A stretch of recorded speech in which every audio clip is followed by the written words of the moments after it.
As of right now, you're playing with power. Superpower.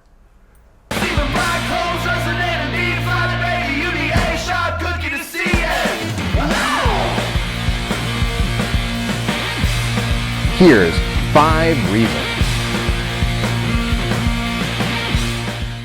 Hi there, I'm Roger the Retro Gaming Puppet, and this is 5 reasons. You know, our Super Summer, this summer-long celebration of the Super Nintendo's 25th birthday, is rapidly coming to a close, and, well, I thought that it was my duty to bring you 5 reasons to keep one around the house. According to issue number 28 of Electronic Gaming Monthly, the first Super Nintendo consoles hit US store shelves on August 23, 1991. The successor to Nintendo's NES ended up with a North American library of over 700 official releases, even bigger than its predecessor. With lifetime sales of over 49 million, the Super NES is Nintendo's third best-selling home console, after the Wii and the original NES. In 1997, the system got a redesign, commonly referred to as the SNES Junior. The following year, it bowed out with its final retail releases, giving it a 7-year lifespan here in North America. It's fondly remembered by game players of the era and loved by new generations who are discovering it. It's almost always brought up in discussions of the greatest systems of all time. Being such a well-loved system, many of the games have been re-released, remastered, redone, ported, compiled on discs, put on Virtual Console, etc, etc, etc. I mean, hey, if you look at the GBA library, like 50% of it is Super Nintendo ports, ain't it? Anyways, there are still several gems out there that are great games worth checking out, so without further ado, here's 5 reasons to own a Super Nintendo. Just like I did when we talked about 5 reasons to import a Famicom, I have to talk about the Mega Man game. Mega Man Soccer has a pretty bad reputation. A worse one than it deserves, honestly. Is it a hidden gem? No. Is it worth the obscene price it commands these days? No. Is it the worst Mega Man game ever? Definitely not. It's not even bottom 5 if you ask me. The story finds Robot Masters from across Mega Man's adventures, even going so far as to include Anchor from the Game Boy Mega Man series, attacking a soccer stadium for some reason. Mega Man jumps into action and challenges them to a game out on the pitch. As you defeat enemies, you can add them to your team instead of gaining their powers like a normal Mega Man game. But the biggest problems with this game are, number 1, the view is super limited, and number 2, the super shots more or less can't miss. So the game's challenge lies in being the last person to score, which really isn't a problem against the AI.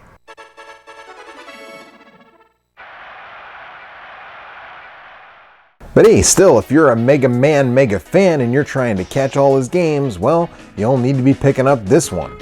Despite games from the Game Boy Color to the PlayStation 1 and beyond getting re-releases on all kinds of digital platforms and compilations, this one remains exclusive to the Super NES.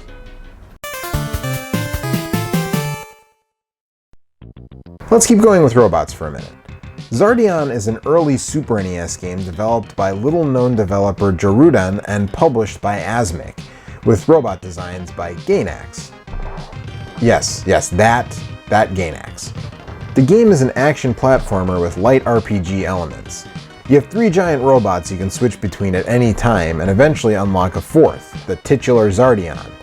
The game gives each robot a different weapon load and abilities they gain by leveling up. I don't ever hear anyone talking about this game. We got our copy on a lark at a used game store just a couple weeks ago, and it's pretty decent and very affordable. Despite a frustrating live system, this is a solid action platformer, and, well, yeah, it's fairly overshadowed by great games like Contra 3 and Mega Man X. If you've checked out a lot of the corners of the Super NES library and you're itching for something different and you love giant fighting robots, I say give it a go. Excalibur 2097 is a fun, fast-paced side-scroller with the North American version featuring music by a noted white supremacist. So that's fun, or not, at all, you know, whichever. And anyways. The game's story is about how New York has come under totalitarian rule and only Slash... No, not that Slash. Only Slash... No, not that Slash either. Only Slash can stand up to the evil mutants who run things. Apparently the Japanese version has a totally different story that's cribbed wholesale from John Carpenter's Escape from New York. Either way, the cutscenes are pretty good looking for a game of this vintage. And the gameplay? Very solid. Not deep on the level of modern action games, of course, but deeper than the average early 90s fare. Slash has 3 different attacks while standing, 2 jumping attacks, and a block button. Boss battles rely on you knowing when to defend and when to attack, and which attack to use. The stages are nice looking, and the action is fast paced. Excalibur 2097 is, like Zardion, a solid action platformer that's available on the cheap. In fact, I would go so far as to say this game may be the top of the B tier of actioners on the system. If that's your jam, I say give it a go. High-Tech Expressions is a publisher that, near as I can tell, published exactly one good game. This one. We're talking about the publisher behind several Barbie games, Muppet Adventure, Chaos at the Carnival, and the DOS Mega Man games, among others. But somehow, with this gem from Visual Concepts, now known as the developers behind many of the 2K sports games, High-Tech was the blind squirrel that found this particular nut. Harley is a genius, scientist, and all-around cool dude, according to the intro. He manages to create a shrinking machine and, you guessed it, accidentally shrinks himself. He now has to make his way through his own house collecting the pieces of his machine to restore himself to normal size. Unfortunately, there are mutated insects and rodents trying to stop him. Harley's got a huge arsenal including thumbtacks, nails, marbles, and what appear to be sticks of dynamite, but given Harley's size, I suppose they're actually like Black Cat fireworks. Not to mention he's got a sweet toy tank. The level design is great, the sprites all look like they were made out of claymation and then turned into sprites after the fact, and the concept is pretty unique. I like this game a lot, and hey, it's the cheapest game on this list, so what are you waiting for? Check it out already. Be an all-around cool dude. I saved the best for last. Space Megaforce is a game that flew under the radar in its day, probably in large part due to its extremely generic name. But as it turns out, this game is an entry in Compile's excellent Aleste series, which includes games like Power Strike on the Sega Master System and Musha on the Sega Genesis. Compile is also responsible for blazing lasers on the TurboGrafx, and one look at the laser power-up in this game makes that pretty obvious. The power-up system is, in fact, one of the things that really makes the game stand out. There are numerous weapons to equip, and 6 levels each one can be powered up to. You level up the weapons either by grabbing additional icons for the same power-up or these amber-colored gems. Each weapon also has at least 2 fire modes toggled with the X button. You can change the speed of your ship on the fly, and oh man, I could just gush about this game for a long time. Suffice it to say, it's the best shoot-'em-up on the system, and Compile worked their magic something fierce because it almost never slows down, something that very few shooters on this console can say. And I really wish I could keep up with the "and it's cheap" thing, but it's not. It's expensive.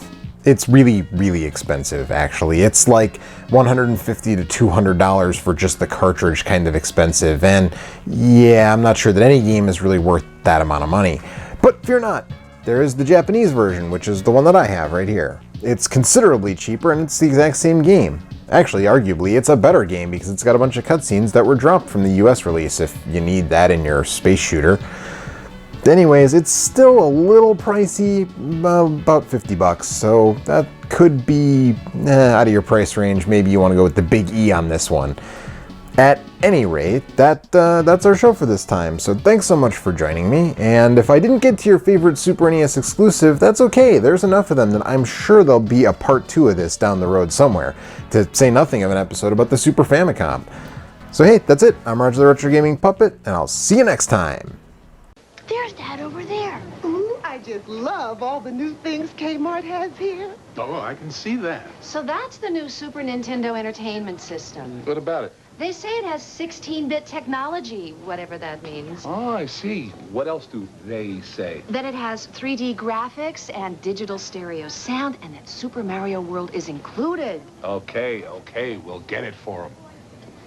So, how long did he work on you? About 2 weeks. Hmm.